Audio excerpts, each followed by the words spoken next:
Hi, good morning everyone. Welcome to my YouTube channel, Yam Vlog. Please subscribe and like my video.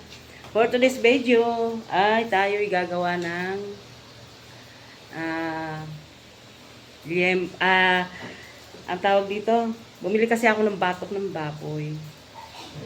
I-crispy ko. Ngayong araw na ito. Ay, wala pala. Hindi pala. Ay. Sorry, akala ko hindi naka-video.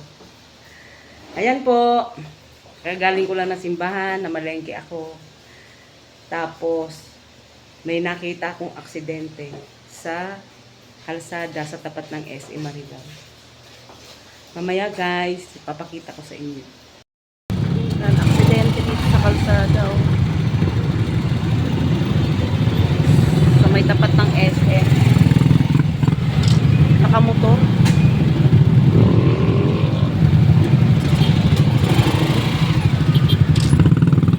Buti gumagalaw pa naman.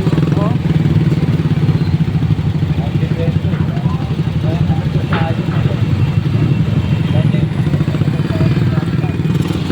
Aksidente, nakamotor. Asan na yung motor? Ayan oh, yung si kuya. Oh, kawawa naman. Kaya pala traffic. Ay, grabe yun. Yun na yung ano, ambulance. Yan na oh. Yung traffic. Ito na nga siya guys oh. Batok ng baboy. Pakukuluan ko muna sa salt and pepper. Ayan. Hindi siya kasya dito. Ililipat ko siya dito sa malaking bali 2 kilo ito. Yan ang request sa akin ng aking dalawang apo. Gumawa raw ulit ako ng yan. Yan, iki-crispy ko siya. Putok-batok ba? Yan guys, mamaya na lang siya. Nga siya guys, so nilagyan ko na po siya ng salt and pepper. Sasalang muna natin siya. Pakukulaan, palalambutin natin. Ayan. For the meantime, tayo mag-aalmusal muna. Habang nakasalang yung ating niluluto na putok-batok. Ayan, tinapa ang aming ulam at saka itlog. Saka sinangag, oh, may tutong. Ito gusto ko sa sinangag yung may tutong-tutong. Yan oh. Yan oh, ang aking apo. Ayan siya.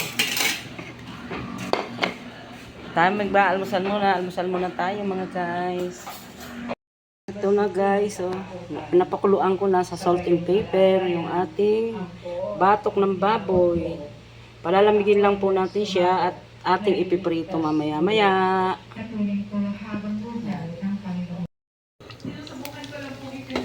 Yan po.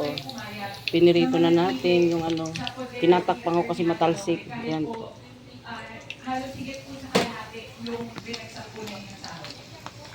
Yan siya. Ayan na siya. Luto na. Pero piprituhin ko pa ulit yan pangalawang beses kung piprituhin. Isang beses ko pala piniprito yan, pero yan. Yan na ang putok-batok. Piprito ko pa ulit siya. Ito na po ang ating putok-batok na ulam.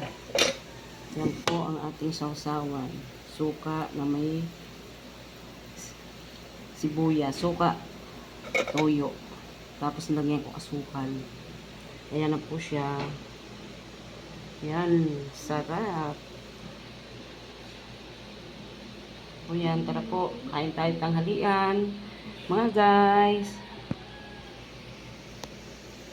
Thanks for watching.